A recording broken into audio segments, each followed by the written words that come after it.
হরে কৃষ্ণ বন্ধুরা, তোমরা সবাই কেমন আছো? আশা করি খুব ভালো আছো। তো চলে এসেছি অনেকদিন পর আরেকটা নতুন ব্লগ নিয়ে। তো আজকে আমি যাচ্ছি আমার বড় মাসির বাড়িতে। আর গোপুসোনা দেখো কি কত লজেন্স টজেন্স নিয়ে আর যাচ্ছে। আর এই যে দেখো ওখানে গিয়েই ওর কত বন্ধু হয়ে গেছে। এই আমার বড় মানির নাতনি, ছোট নাতনি, আর এটা হচ্ছে নাতি। ওরা দুজন মিলে তো গোপালকে নিয়ে, ওরা তো গপুকে ছাড়বেই না, ওরা গপুকে নিয়ে সারাক্ষণ খেলছে। আর আমার এই বনুটা তো সারাক্ষণ গপুকে কোলে নিয়ে বসে আছে, এই যে দেখো। আর আমার গপু তো ঘুরে ঘুরে খালি বদমাশ হয়ে গেছে, এত আদর পাচ্ছে।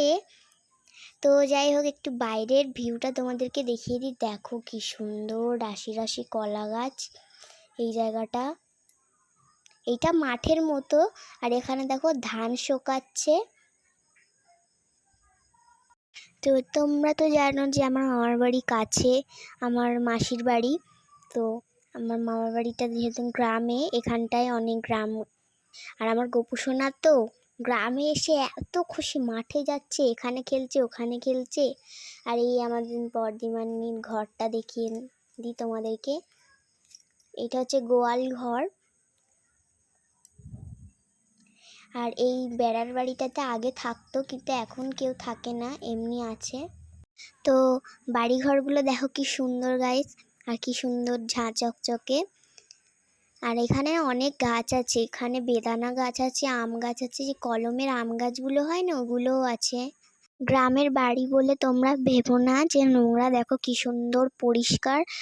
আমার বড় মাসি প্রতিদিন নেতা দেয়, তাই জন্য এত সুন্দর হয়ে আছে। আর এই দিকটা দেখো কি সুন্দর, পুরো শুটিং বাড়ির মতো। এটা হচ্ছে তুলসী মঞ্চ। আর সামনে যেটা দেখতে পাচ্ছ ওটা হচ্ছে মন্দিরটা, মাটির মন্দির।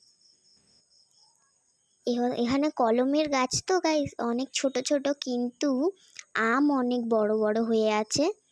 তো খুব সুন্দর দেখতে লাগে, মানে ওখানে প্রচণ্ড হাওয়া হয়। আমার তো খুব ভালো লাগে ওখানে ঘুরতে যেতে। এই দেখো তোমাদের ঘরটা দেখিয়ে দিই, এই যে পাকা বাড়ি। এখানে রান্নাঘর এখনো গোছানো হয়নি, পুরোটা গোছানো হয়ে গেলে একবার তোমাদেরকে দেখাবো। এটা হচ্ছে বড় রুমটা।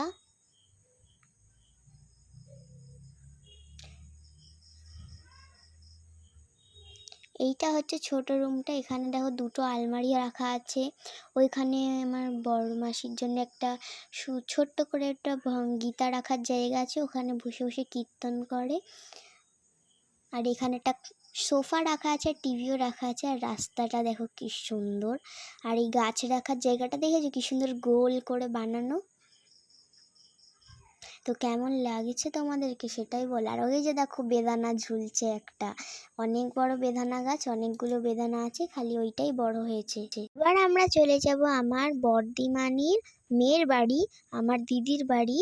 তো এই যে দেখো গোপুসোনা চলে এসছে। আর গোপুসোনা এখানে বসে দেখো কত কি খেতে পাচ্ছে, ওর তো মানে মজাই মজা। আর এই গরু বাচ্চাটা ওকে ওর দাদা গিফট করেছে। আর এই যে দেখো ও তো এবারে আসল গরুর পিঠে বসে পড়েছে। আর গরুটা দেখো চড়ছে, দেখো কি সুন্দর। আর সেটা বললাম না, আমার বড় মাসির নাতনি, তাদের বাড়িতেই এসেছি। এই যে দেখো কি সুন্দর গরুটার পিঠে টুং টুং টুং টুং করে চড়ছে। আর কি কিউট লাগছে আমার গপুটাকে। গপুকে কেমন লাগছে দেখতে তোমরা সবাই কমেন্টে বলে যেও। আর এই গরুটা না প্রচণ্ড গোতায়, কিন্তু গপুকে যেই রেখেছি এখানে, তো গপুকে দেখে গরুটা তো ও গপুটাকে যে রাখছে ও পুরো মুখ উঁচু উঁচু করে আর দেখতে চাইছে। আর এই যে দেখো আমার গপু সোনাটাকে।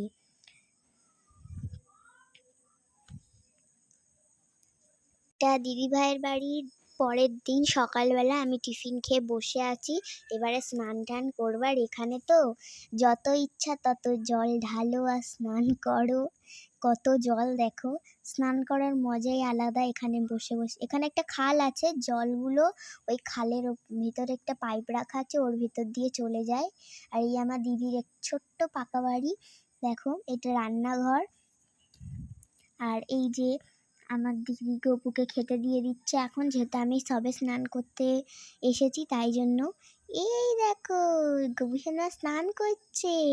আর গোপু সোনাকে ওই ঝুড়িটা করে এনেছিলাম, ওই ঝুড়িটা করে সব জিনিসপত্র এনেছি। আর এই যে দেখো একটা বনু, ওদের বাড়িতে সব সময় হচ্ছে কারে বাচ্চারা আসে থাকে, তাই দিদির হচ্ছে ভালো লাগে অনেক। আর এখানে গোপু সোনার সাথে খেলার জন্য মনে হয় অনেক লোক আছে। গোপু সোনাকে তো বিকেলবেলা মাঠে নিয়ে যায়, তখন অনেক লোক থাকে। আর এই দেখো দিদি রান্না করেছে